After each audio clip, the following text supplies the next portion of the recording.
Rebonjour à tous. Alors dans la séance 1, vous avez normalement travaillé sur la phase investigation. Vous êtes allé voir différents documents et vous avez comparé des objets de design entre eux, notamment 4 chaises. L'objet d'étude maintenant va se porter uniquement sur la chaise. Vous avez vu à quel point la forme, la couleur, toutes ces caractéristiques sémantiques et plastiques étaient utilisées par les designers et bien utilisées dans un contexte de création qui était dû à une époque et à une culture donnée. Maintenant, nous allons passer à l'expérimentation, donc qui va prendre à peu près 2 heures. Et je vais vous expliquer qu'est-ce qu'on appelle la relation entre la forme et la fonction dans un objet de design. Donc cette phase investigation, vous avez 4 pages. La page 1 et la page 2, ce sont des pages de cours. Et la page 3 et 4, ce sont des fiches élèves. Et ce sont ces fiches-là que vous allez télécharger si c'est possible, ou reproduire sur papier libre pour répondre aux questions et m'envoyer ensuite par mail en fichier joint, soit sur mon site, soit sur Iguane. Alors, je cherche ma souris, voici, elle est là. Donc là, qu'est-ce qu'une chaise fonctionnelle déjà? Une chaise, pour qu'elle soit fonctionnelle, elle doit forcément avoir 3 éléments qui sont incontournables. Donc une assise, forcément pour s'asseoir, sinon c'est pas une chaise. Un dossier, c'est facultatif, hein, dans le cas d'un tabouret, on n'a pas de dossier. Et des pieds. Les pieds, alors pour que le pied soit opérant, soit j'ai un pied central, c'est le cas des tabourets de bar, ça j'ai au moins 3 pieds pour assurer l'équilibre de la chaise. Ce qu'il faut bien comprendre, c'est que la chaise, elle est créée en fonction d'un usage. Et cet usage est déterminé par 3 questions essentielles. Premièrement, qui utilise l'objet? Dans le cas ici du type d'utilisateur, soit un handicapé, un enfant, si l'homme est un homme, si la personne est une femme, si c'est un jeune, si c'est un vieux, si la personne est valide ou si la personne est handicapée, ça va changer la forme de l'objet. Ensuite, le contexte d'utilisation, c'est également important, c'est même la base, c'est où va être utilisé l'objet? Est-ce que c'est pour un usage intérieur, extérieur? Est-ce que c'est à usage public ou privé? Est-ce que c'est pour le travail ou pour les loisirs? Donc tout ça a une importance capitale, absolument fondamentale. Comment utiliser l'objet? Ça aussi, les designers réfléchissent à la notion d'usage et son mode d'utilisation.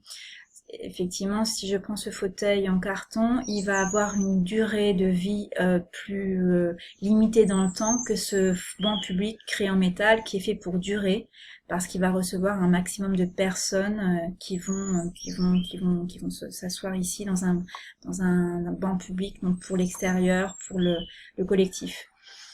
Donc comment utiliser l'objet, c'est la 3e question fondamentale. Ensuite, il y a des éléments qu'on appelle soit la valeur d'estime, soit la valeur d'usage d'un produit. Je vais prendre pour exemple ce ventilateur. Tout le monde ici en Guadeloupe a un ventilateur chez soi, tellement il fait chaud. Donc voici un objet connu. Voici 2 ventilateurs qui remplissent la même fonction et pourtant ils ont des valeurs et des fonctions d'usage et d'estime qui sont différentes. La fonction d'usage ici de l'objet technique, elle est de puissance 3. Ici, j'ai mis une codification colorée. Le noir, c'est pour l'usage et le blanc, c'est pour la fonction d'estime. Donc, voici ce ventilateur qui remporte 3 barres au niveau de sa fonction d'estime, fonction d'usage, pardon, et 1 barre au niveau de sa fonction d'estime. Voici le même objet qui remplit une codification différente. Pourquoi? Ça ne veut pas dire que le ventilateur va fonctionner moins bien. Ça veut dire qu'il a été pensé au niveau de son design de manière différente, plus en rapport à son style, à son esthétique.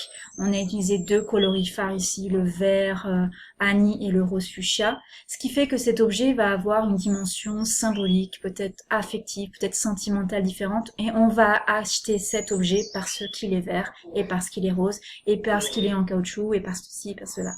Donc là, vous voyez que l'objet, il est différent dans sa fonction d'estime et plus forte. La fonction d'estime, c'est en fait la considération que je vais apporter à l'objet. La considération est différente d'une personne à l'autre, varie en fonction de la personne, de son âge, de sa culture, de son sexe. Je vais attribuer moi aujourd'hui par exemple mon téléphone portable une fonction uniquement d'usage. Je peux pas dire qu'il aurait 3 barres dans sa fonction d'estime. A priori, c'est pas grave s'il a pas le design qui correspond. Moi, il fallait qu'il soit fonctionnel et c'est tout. Peu importe le design, peu importe la considération que je vais apporter à cet objet. Même chose pour ma voiture. Du moment qu'elle roule, elle roule. Que j'ai une BMW carrossée en métal, je ne sais pas quoi. La fonction d'estime, pour moi, elle n'a aucun impact. Ce qui compte, c'est sa fonction d'usage. C'est que quand je fais ça, ça roule pas. C'est tout. Donc voici des considérations déjà différentes de l'objet dans ce qu'on appelle donc la fonction d'estime et d'usage. Retenez bien ça à travers cet exemple. Donc moi, ce que je vais vous demander ici, dans la page 3 et 4, c'est de remplir les exercices. Ici, par exemple, vous allez repérer sur ces 4 chaises qui sont différentes, quelle est la fonction essentielle de l'objet. Prenons exemple pour ce fauteuil roulant. Vous voyez qu'il y a 3 fonctions qui sont des fonctions complémentaires, mais il y a une fonction essentielle. La fonction essentielle de ce fauteuil, c'est quoi? C'est s'asseoir. Je me sers de ce fauteuil pour m'asseoir à la base. Après, il y a 2 fonctions complémentaires, mais néanmoins essentielles pour un handicapé, c'est pouvoir se déplacer et pouvoir circuler. C'est pour ça que ce fauteuil est roulant. Donc ici, je vais vous demander donc de remplir chaque fonction et dénomination de l'objet que vous voyez ici. Ensuite, je vais vous demander ici de repérer le secteur d'activité professionnelle où est utilisé chacun de ces sièges A, B, C, D, E, F. Vous allez voir qu'il correspond à un secteur d'activité en particulier. Je vous demande de le nommer sur les pointillés. Exercice 3, j'ai ici sélectionné 5 objets de design qui sont multifonctionnels, c'est-à-dire qui remplissent plusieurs fonctions à la fois. Exemple pour ce sac à dos capuche qui peut vous sembler has-been. En tout cas, c'est un exemple pour vous dire que oui, c'est vrai que c'est pas terrible ce sac à dos capuche. Je sais pas s'il a eu beaucoup de ventes pour ce sac à dos capuche, mais en tous les cas, il va assurer 2 choses. S'il pleut beaucoup, il va permettre de se couvrir la tête. Et en même temps, il va permettre de contenir des choses. Voici, donc je vais vous demander ici pour chaque objet d'aller repérer quelles sont les fonctions multiples de cet objet. Alors, pour arriver à ce qui nous intéresse, pour bien faire une synthèse de ce qu'est un objet, oh là là, je bug, désolé, ce qu'est un objet fonctionnel, je vais vous demander de dessiner ce qu'on appelle une chaise antifonctionnelle, c'est-à-dire un anti-produit, une chaise qui ne fonctionne pas. Parce que je pars du principe que pour bien comprendre ce qu'est un objet fonctionnel, on doit comprendre quand il ne fonctionne pas et quand il est un anti-produit. Donc je vais vous demander de dessiner dans cette zone votre propre chaise. Vous avez des exemples à gauche de chaises antifonctionnelles, souvent insolites d'ailleurs. Mais vous allez me dessiner une chaise antifonctionnelle et me dire, essayez d'argumenter avec simplement des énoncés, quels sont les arguments essentiels qui vous permettent de dire que cette chaise ne fonctionne pas. Qu'est-ce qu'il y a qui fait qu'elle ne fonctionnera pas, qu'elle sera pas vendable, qu'elle sera inutilisable? Voilà mon faux produit. Voici ma demande, j'espère qu'elle a été comprise. Bon, je vais m'arrêter là parce que la vidéo est déjà très longue. Je vous dis à bientôt pour la séance numéro 3. Bye.